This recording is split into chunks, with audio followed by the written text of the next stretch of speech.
We're back. The 21st century will be different. Hey, Are you ready? Dr. Future, we've got a call. We've got a caller. Annie from Felton is on. All right. Hello, Annie. Well, hello, Dr. Future and your future entourage. Well, thank you for calling, Annie. Yeah, happy to hear you. For taking my call. You're welcome. So, I listen to you guys regularly, and I'm always fascinated by the conversation. But I always come back to the same question every week. Mm-hmm. In my mind, it relates back to what you were talking about before the break, the mention of the psychedelic consciousness of the 60s. Yes. And here's my question. Mm-hmm. My question is the psychedelic consciousness, or that realm of consciousness, Mm-hmm. accessible to the average person without the virtue of an enhanced chemical state or of a state of mental illness? Oh, yeah. And can you cite examples of great thinkers, great minds who accessed this realm and shared with the world, who did not use drugs to get there? Jesus. That was Connie. Well, we don't know if he used drugs or not, but... Nikola Tesla was born with fits. He had a fever. He had not fever, and they weren't epileptic fits, but they were types of moments that he would have visions. Yes, unique states of consciousness, let's put it that way. And I know that people have used isolation tanks. Many great thinkers have used isolation Hypnosis. tanks. John Lilly in particular there. Yeah. John Lilly. Mm-hmm. Asceticism kind of takes you there. I also was exposed to one teacher who, through his own meditation practice, had told me that he had learned to relate to the psychedelic state of consciousness as the plant allies, and that he felt the reason they were such valuable allies is because they represented previous stages of conscious evolution for humanity that we had already passed through and mastered evolutionarily. And so it was kind of like a reminder, and it was actually kind of a step backwards. But getting that reminder gives us a fresh look at where we are now. I also think of Anais Nin, Agent Nada here, who used her art practice as a way for her to go into the other realm. And then there's the work of Stanislav Grof, for example, who started out in psychedelic research, but once it was basically closed down by the government, he went looking for it in other ways and found it in many cultures through breath. So he developed holotropic breath work, which is another way of getting there. I've done that significantly, and it puts you into precisely those states. It really does. Mm-hmm. And the difference there is that, firstly, there's no illegal drugs, so there's no fear factor involved. Right. Also, you can just sit up at any time and you're back. So, but I would automatically disqualify that citation, that person, because there may be residual, what do they call, flashbacks? No, because he has done that work, Annie, with tens of thousands of people. He's trained people as facilitators, and that work has been done by lots of people who have never had any substances. And various people have epiphanies. They have momentary glimpses of the oneness of creation of this stuff. So I'd say it's definitely not. Henry David Thoreau. Henry David Thoreau. Right. I mean, well, he was diagnosed with mental illness. Pardon? Thoreau was. There are some. Well, a lot of people who are not in the same voice as their time because they have different insights about reality that aren't particularly condoned are labeled mentally ill, even though they're just original thinkers. Okay. Thanks. Very, very true. Well, thank you so much for your wonderful call, Annie. And for taking my call. My pleasure. Bye-bye. Bye-bye. That's a very interesting question. Meanwhile, back in the future... Yeah. You actually are studying the 60s now, I believe. Well, right? Yeah. So earlier we were talking about the Bushmen, and there was that whole study around the Bushmen and the ancient people of this world and what they might have remembered. Firstly, what they might have remembered that we technological Westerners might have forgotten. Secondly, I was also looking for a sort of Mayan calendar 2012 sort of... to see whether there was a prophecy that something was going to change. Beyond the Mayan 2012 prophecy? Well, I was looking to see whether that was more widespread. I wanted to go to Africa and sit down with a witch doctor and say, look, do you people have any prophecies of a transformation of consciousness coming? Because this is what personally drives me, is the interest in the possibilities of what we used to call in the 60s cosmic consciousness. And I came here from South Africa specifically looking for that. That's why I came to California in search of this thing called cosmic consciousness. Mm-hmm. And so I think that something happened in the 60s. There was an emergence, a coming out of something that came from inside our species. And it was triggered by psychedelics. It was triggered by Hindu gurus. It was triggered by Sufis who came over here. It was triggered by amazing music, the likes of which we hadn't heard. The doors of perception have been blown open. The doors of perception have been blown open in so many ways for so many millions of people that there was something extraordinary. And my personal interest right now is to go back to the 60s, look at it and ask the question, what was important? What was so critically important back then that people were putting their lives on the line to take substances, that could have been risky, to march in anti-war demonstrations, to demand that our culture wake up and change. So there's something truly important, in my opinion, about the 60s that's highly relevant right now, 50 years later. Do you see it as a reemergence? Do you think it's like a spiral? Because it seemed like after the 60s, things collapsed again. Things went back. We elected Nixon. But we had Omni went magazine. Through contraction. Well, that was... That was in the late mid-century. That's true. We had Pink Floyd and... I think, the doors blew open. I mean, they tried closing them up, but... It's too late. It was too late. No, that cat still came out of the bag. On. Yeah, exactly. the cat came out of the bag, and there's no stuff in the cat back certainly in. Modern-day science is showing how expansive the universe actually is, and that if you're not in awe, you're missing it. Today, in terms of the amount of things about what's going on in every field is burgeoning with new information. Yeah. I think we had a vision back in the 60s that is just beginning to take hold.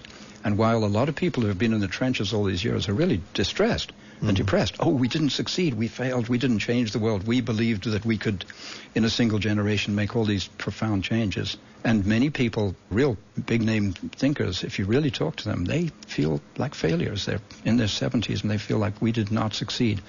But what's really interesting, this timeline of the 60s I'm working with right now, it's astonishing to see the progress on so many levels. Women's lib. Everything, the whole social justice thing, the civil rights. It's a different world. I like to remind people of that. If you even go back to, say, what we think of as the times of Jesus, the biblical times, in 2,000 years, we've gone from a world that was primarily dominated by brutality and betrayal and secrecy and distrust to a world in which the majority of people are practicing some kind of belief system in which they subscribe to justice, to nobility, to peaceful resolution of conflict. And if you just look at the percentage of people that have to endure the kind of violent suffering that was very common in the ancient world, we've made a lot of progress. And yet we're still a total mess.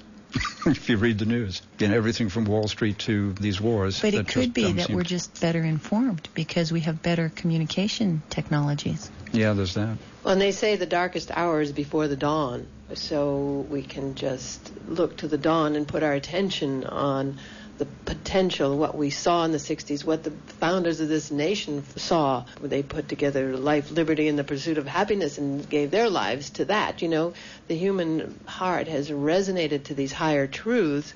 It's just been that we haven't actualized them in our behavior yet. But we're coming to that place as the World Wide Web connects all of us, all of humanity, and we bring our pieces of the puzzle together. We synthesize something that hasn't existed yet. We can look forward to that. Have you had any experiences? Were you around in the 60s? And how do you think it is today? Is the vision still the same? Has it moved on? Has it evolved? Please call us here at KCO 479-1080. We want to hear you, Santa Cruz, and what you think. Connie, you were in UC Berkeley in 68, is that? Yeah, I graduated from Berkeley in 68. I came out. I was a prippy, which is a combination. Prippy? A prippy. It's Not a preppy. A preppy. Preppy hippie. Preppy hippie. I came from It's New a England. pre-hippie preppy. Yeah, I came. Andrew just invented that term because I was always bragging that I was a preppy in Berkeley in the 60s. So you were from a fairly wealthy family in the East Coast? Well, I went to private women's schools and all that and transferred. I discovered Berkeley between my sophomore and junior year at Wheaton College in Norton, Massachusetts, and transferred immediately to Berkeley for my senior year and just discovered people who were putting their lives on the line for something they believed in, and it influenced my life incredibly. I had come from a line of people who had done that, basically, and it just infused me with that commitment for my life. And I imagine the 60s did that for a lot of us who were there at the time, who were in our impressionable years at that time, but also people who came after us. I think we'll find that the 60s really inspired people to a higher place, regardless of if they've actually lived it since.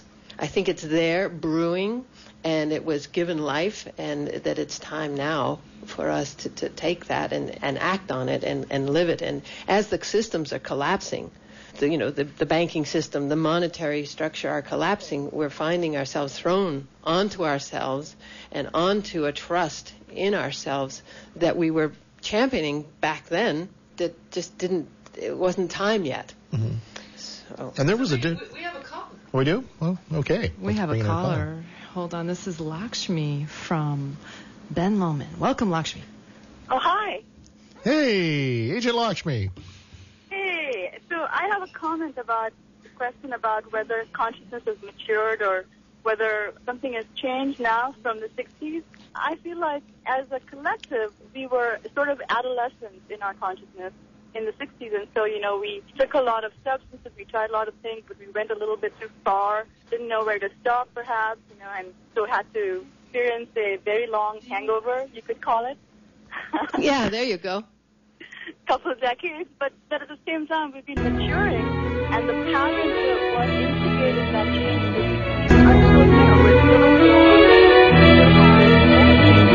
still, the social pressure to change. As a collective, I think we're all a little bit older and wiser, so we might do this round with a little bit more sanity and actually be able to fulfill some of the dreams that were not fulfilled in the 60s. Well, we actually believe that the reason we're not fulfilling these dreams is because we have a set of assumptions about the nature of the universe that are erroneous. And we can't get there to these things we all dream of for our children with these assumptions that we've been handed by our culture, by our parents, by the past. That's what we're bringing to the table with this trust frequency, 10 assumptions for a new paradigm. Our assumptions determine our behavior and our frequency. We're saying that in a higher frequency, the laws are different. The whole shooting match is different in a higher frequency, and that we have free will to shift our frequency. We just need to know the parameters of what determines our frequency. So we feel that that's the baseline, is our assumptions about the nature of the universe, the competitive survival of the fittest, scarcity assumptions. So if you stop believing in scarcity or believing in blaming others for your problems, you change your state of consciousness. See, and in the indigenous cosmology, in the indigenous way, you don't save, you don't hoard, you know you will be taken care of tomorrow. There's enough for everyone. You don't take more than you need because you're not afraid you have to hold it. And so we apply that in our knowing that we will be cared for by a loving universe. And that shifts everything. I have a quick question. We just had a caller ask about more information about breath work. This was John who called in, but I lost him, unfortunately. Thank you, Lakshmi, for that call. Where can we get more information about the breath work? That's really easy. I think everybody's heard of Google. You Google holotropic breath work, HOLOTROPIC breath work, holotropic breath work developed by a scientist named Stanislav Grof. And you will find tons of information. Stanislav, G-R-A-F? G-R-O-F. G-R-O-F. Thank you for that. Sure.